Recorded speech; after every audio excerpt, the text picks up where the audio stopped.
put me in the brig of the cruiser Olympia. That's what I get for calling it a battleship. You might just let me break out. Ken, tell us about the brigs on board Olympia, please. So we're all the way up, almost the furthest you can get on this particular deck in the front end of the ship. So there are two cells on board here. As you can see, they have this nice star pattern cut out in the doors. And also over the portholes, there are also covers. And that's really to keep you from not escaping. The rations down here were very similar to what you would have gotten on New Jersey. Bread and water for the most part.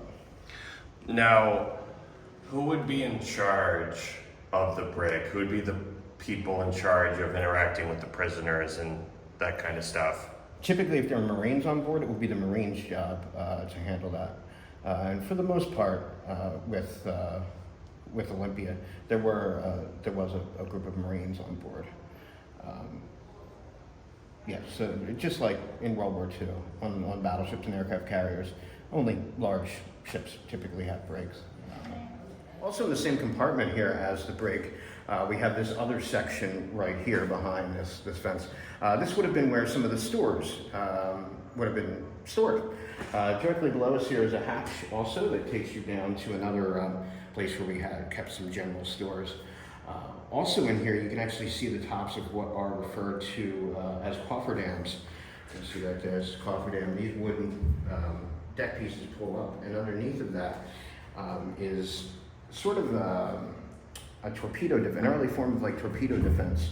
So there's a void space in there, all along the water line, and that was actually filled up with like cellulose. And if any water actually did end up getting in there, that cellulose would expand and help actually plug that hole.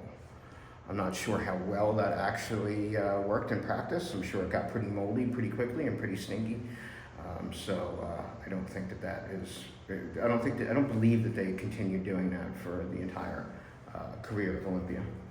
Also, through this particular door right here, we have the remnants of one of Olympia's torpedo tubes. As built, she had several torpedo tubes, one fore, one aft, and then two on each side. So there would have been 6 torpedo tubes on board at the very beginning. And she would have fired what's called a whitehead torpedo. Those were powered by compressed air, so you needed about 45 minutes notice before you were going to fire those torpedoes, just to get enough compressed air in them to make them go. So that being said, it wasn't the most efficient weapon, so it was removed. So we are one deck below where we just were, where the brig was. We are, if you look up to the overhead here, this is the armored deck. Olympia is what is known as a protected cruiser. There were 3 types of cruiser back in the day. There were armored cruisers, which had armor all over the place. There were protected cruisers, like this one, which has sort of a turtle shell that goes over the most vital areas of the ship. And then there were unprotected cruisers, which were just no protection whatsoever. They just had guns on them. But as you can see, it does have a nice curve to it. So like I say, it's a turtle shell. It changes in thickness. So at the sides of the ship, I believe it's 2 inches thick, and then almost 6 inches thick when you get to the middle here.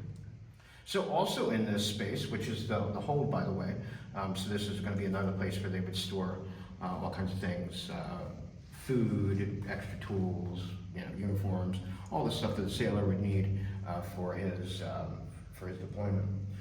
Directly below us here, you're going to see the ship's keel.